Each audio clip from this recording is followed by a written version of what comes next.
Good afternoon. Here's a follow-up. I'm just going to do a screenshot video from our meeting earlier today on laser credit access.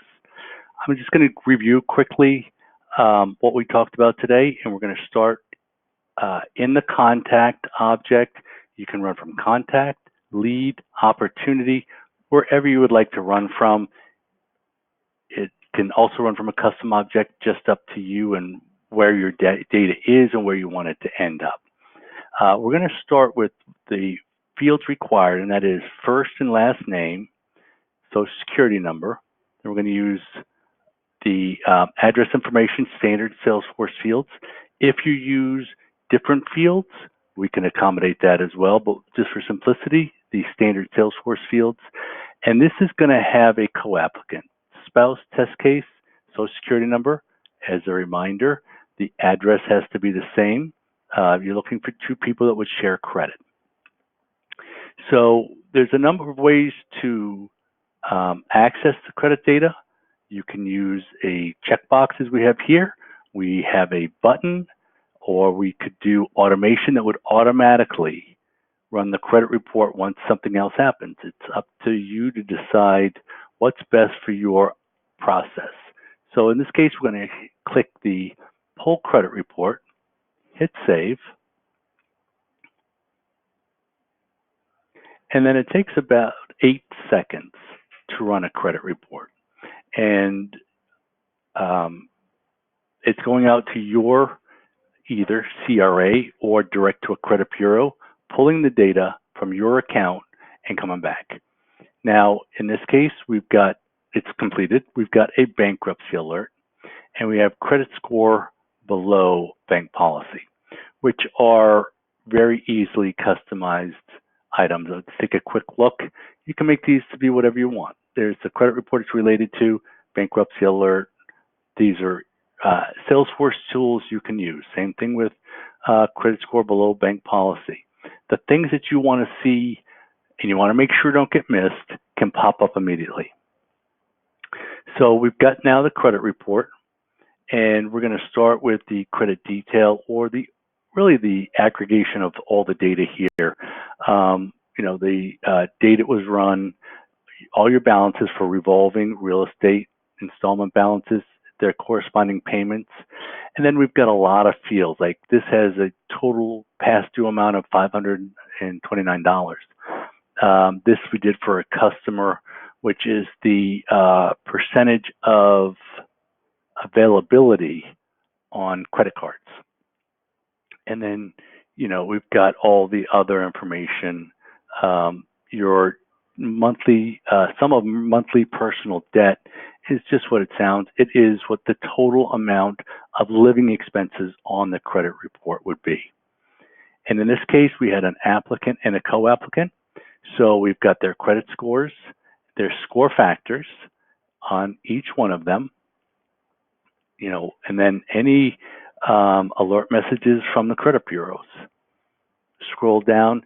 Here's the trade summary. It just aggregates all of the different trade accounts, which is the primary thing people look at after the credit score, how they perform on trade accounts. There's been 8 mortgages. There's your balances, no past due. On revolving, I've had 35 accounts. Their payment's $275 and their past due $274.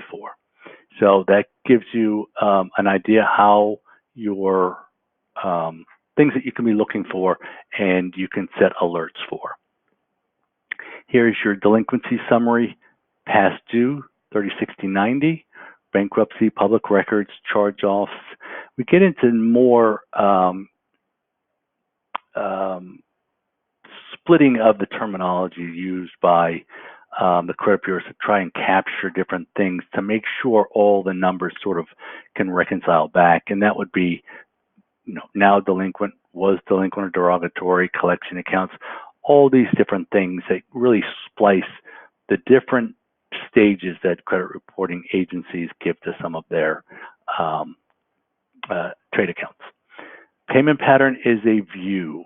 It lets you just sort of scan through the accounts and look for a pattern. of delinquencies might have all been in June of 2018 or what have you. This is just an overview of everything that you'll see. To get into more detail, we come over to the trade accounts. Now, we can list these in the order you would like. It could be from highest balance to lowest.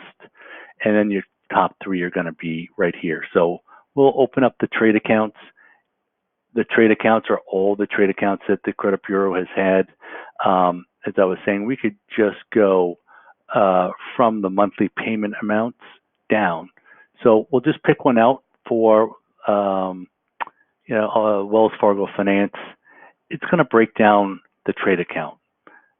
This one is an individual, even though we have a merged account, not both people are on it.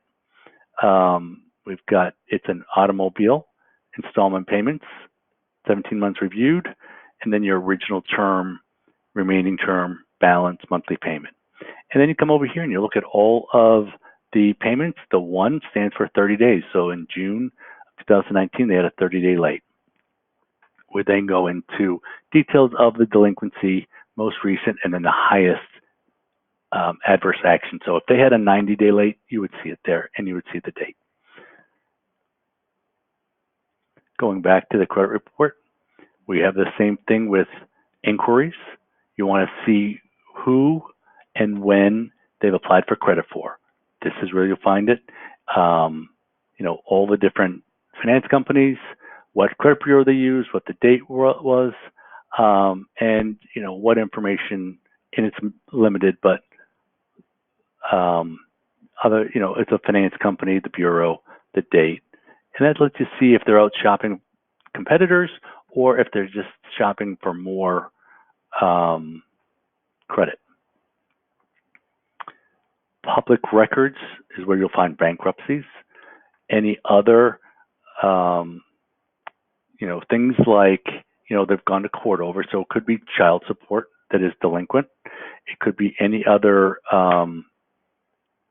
court issued requirements for being sued by a creditor or what have you, will all come here. Regulatory products, whichever ones you may have with the bureaus, and this one is the most common, OFAC status, Office of Office of Foreign Asset Control, and that is required by most banks these days. You've got a limited amount of employment information, but we'll bring in whatever the bureau has. And then here's going to just tell you when we ran the credit report, and a PDF based on the bureau, the CRA, what have you. This is a generic look to what our credit reports would look like. If you have a CRA, this would be the current PDF version of what you get now. So it'll be branded with their logos on it or what have you.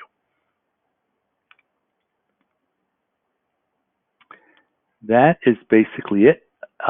If there's any questions, don't hesitate to call, email, or reach out to us at any time to learn more about Laser Credit Access. Thank you.